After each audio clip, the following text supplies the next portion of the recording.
Vous faites attention à ce que vous mangez, vous essayez de faire du sport, vous avez déjà tenté plusieurs méthodes, et pourtant votre poids ne bouge pas, ou très peu. C'est frustrant, parce que vous avez l'impression de faire des efforts, mais sans résultat visible. Et dans ces moments-là, beaucoup de personnes pensent que le problème vient d'un manque de volonté. Mais en réalité, ce n'est pas aussi simple. La perte de poids ne dépend pas uniquement de ce que vous mangez, ni uniquement de votre activité physique. C'est un ensemble de mécanismes. Et parfois, certains de ces mécanismes peuvent freiner vos résultats. Selon certaines recherches disponibles sur PubMed, le métabolisme, les habitudes de vie et d'autres facteurs peuvent influencer la perte de poids. Autrement dit, vous pouvez faire des efforts et malgré cela ne pas obtenir de résultats attendus. C'est pour cela que des organismes comme l'Organisation mondiale de la santé et l'INSERM insistent sur une approche globale. Parce que se focaliser sur un seul élément ne suffit pas toujours. Dans cette vidéo, vous allez comprendre pourquoi certaines personnes restent bloquées, pas à cause d'un manque d'effort, mais à cause de certaines erreurs ou de certains mécanismes mal compris. Et surtout, vous allez voir ce que vous pouvez ajuster sans tomber dans des solutions extrêmes, sans promesses irréalistes, juste avec une meilleure compréhension. Parce que souvent, le problème n'est pas ce que vous faites, mais comment vous le faites. Dans quelques instants, vous allez découvrir les premières raisons qui peuvent bloquer votre perte de poids et vous risquez de vous reconnaître et de reconnaître certaines de vos habitudes. Maintenant que vous comprenez que la perte de poids ne dépend pas uniquement de votre volonté, la question est la suivante. Pourquoi votre corps résiste-t-il ? Il est important de préciser une chose. Ne pas perdre de poids ne signifie pas que vous ne faites rien. Dans beaucoup de cas, ce sont des mécanismes invisibles qui entrent en jeu. Premier blocage fréquent, vous sous-estimez vos apports, c'est extrêmement courant. Même en faisant attention, il est facile de consommer plus que ce que l'on pense. Petit encas, boisson calorique, portion légèrement trop grande, additionné sur la journée, cela peut suffire à bloquer la perte de poids. Selon certaines données disponibles sur PubMed, l'estimation des apports alimentaires est souvent imprécise chez de nombreuses personnes. Deuxième blocage, un déficit calorique mal adapté. Certaines personnes mangent trop, d'autres pas assez. Un déficit trop important peut entraîner une adaptation du corps. Votre organisme cherche dans ce cas-là à économiser de l'énergie, ce qui peut ralentir certaines fonctions. Résultat, la perte de poids devient plus difficile. Troisième blocage, le manque de régularité. Faire attention quelques jours, puis relâcher complètement. Ce schéma est fréquent, mais il empêche la progression, parce que la perte de poids repose sur la constance, pas sur les efforts ponctuels. Quatrième blocage, une mauvaise qualité alimentaire. Manger moins ne suffit pas toujours. La qualité des aliments compte. Une alimentation très transformée peut influencer la satiété, l'énergie, certains mécanismes liés au métabolisme. Des travaux relayés par l'INSERM soulignent l'importance de l'équilibre nutritionnel. Cinquième blocage, le manque d'activité physique adaptée. Bouger est important, mais toutes les activités n'ont pas le même impact.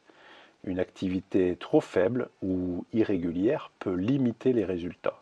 Mais à l'inverse, une activité excessive sans récupération peut aussi être contre-productive. Maintenant, il y a un point essentiel à comprendre. Votre corps n'est pas contre vous.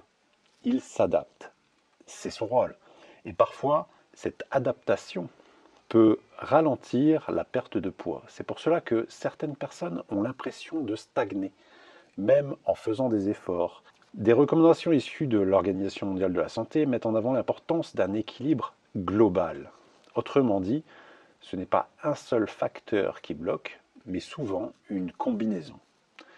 Maintenant que vous avez identifié ces premiers blocages, il est temps d'aller plus loin. Dans la prochaine partie, vous allez comprendre ce qui se passe réellement dans votre corps, pourquoi il ralentit parfois la perte de poids et les mécanismes d'adaptation. Parce que comprendre ces mécanismes peut complètement changer votre approche. À présent, vous avez identifié les blocages les plus fréquents.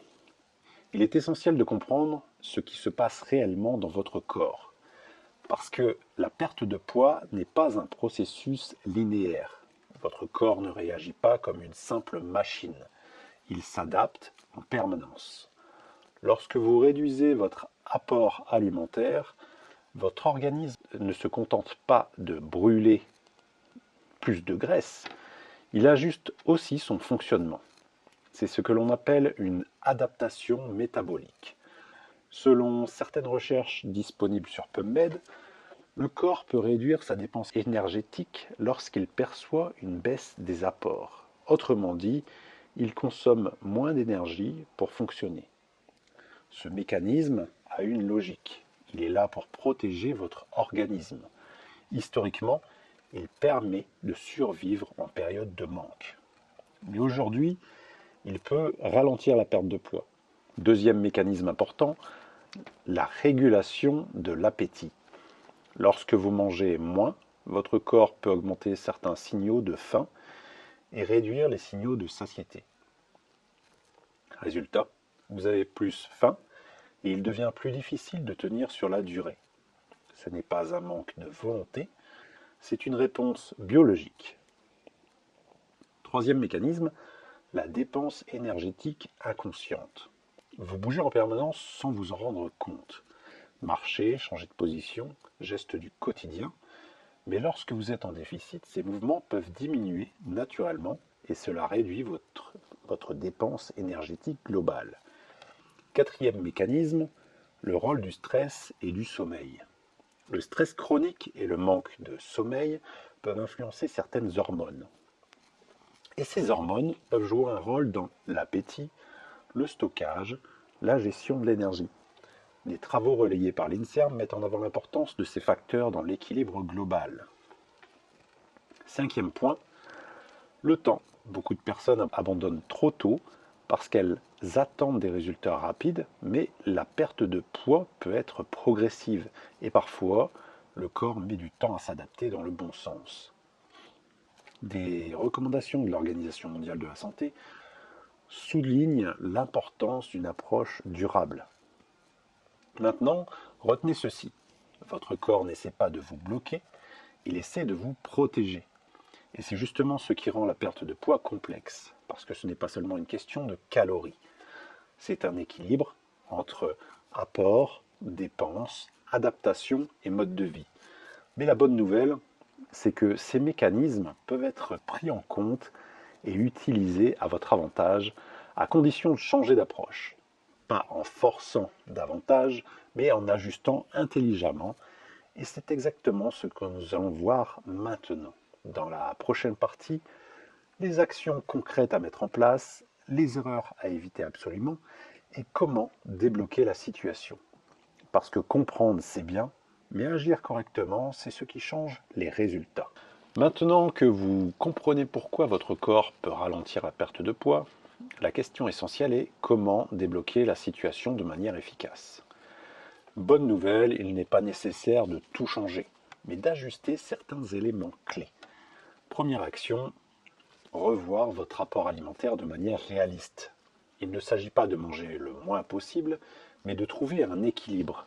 Un déficit trop important peut ralentir votre métabolisme. À l'inverse, un déficit trop faible peut bloquer les résultats.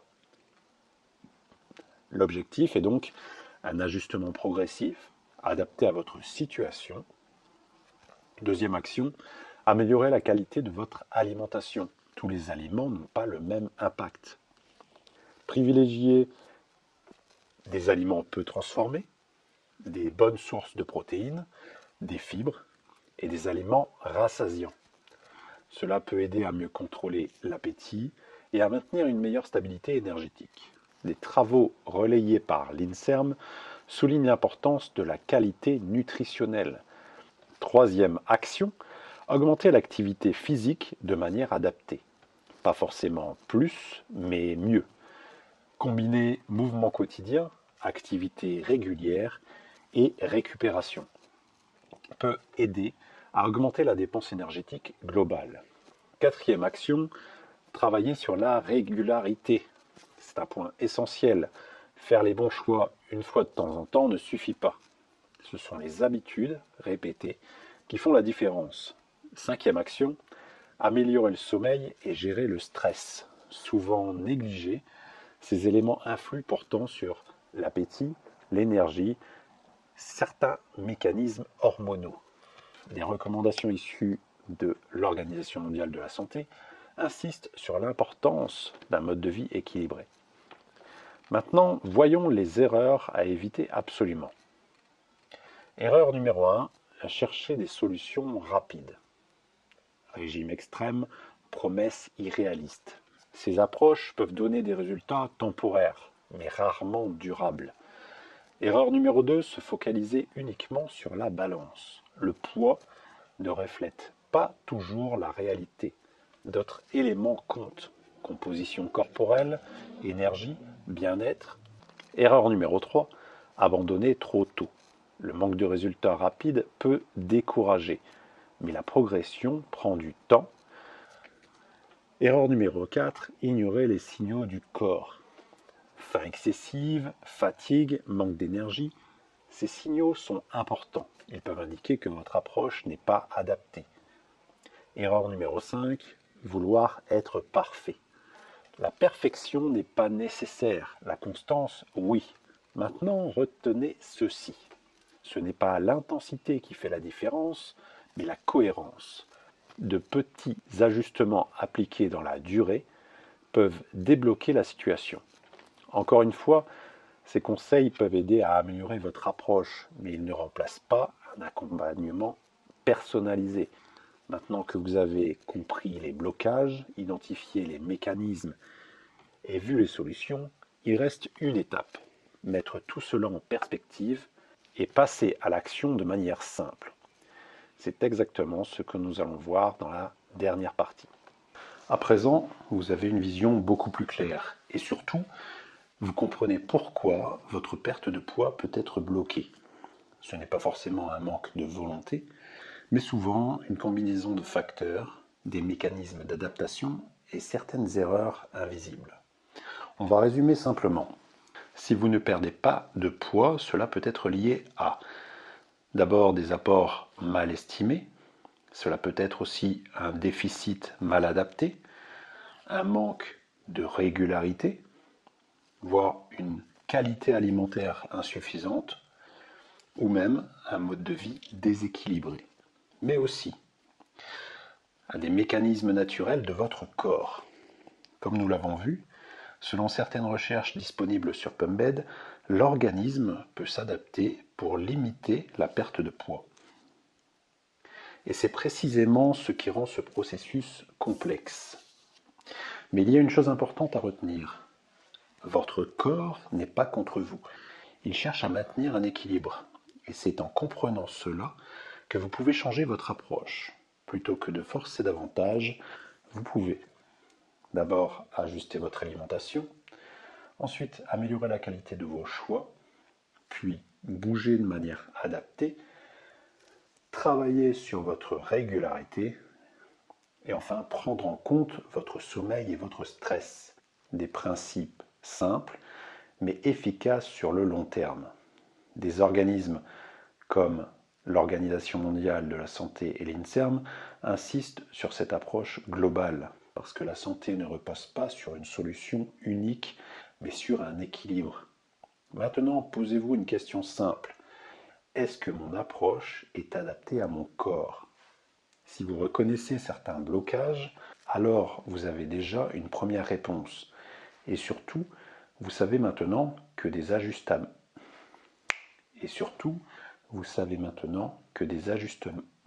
sont possibles.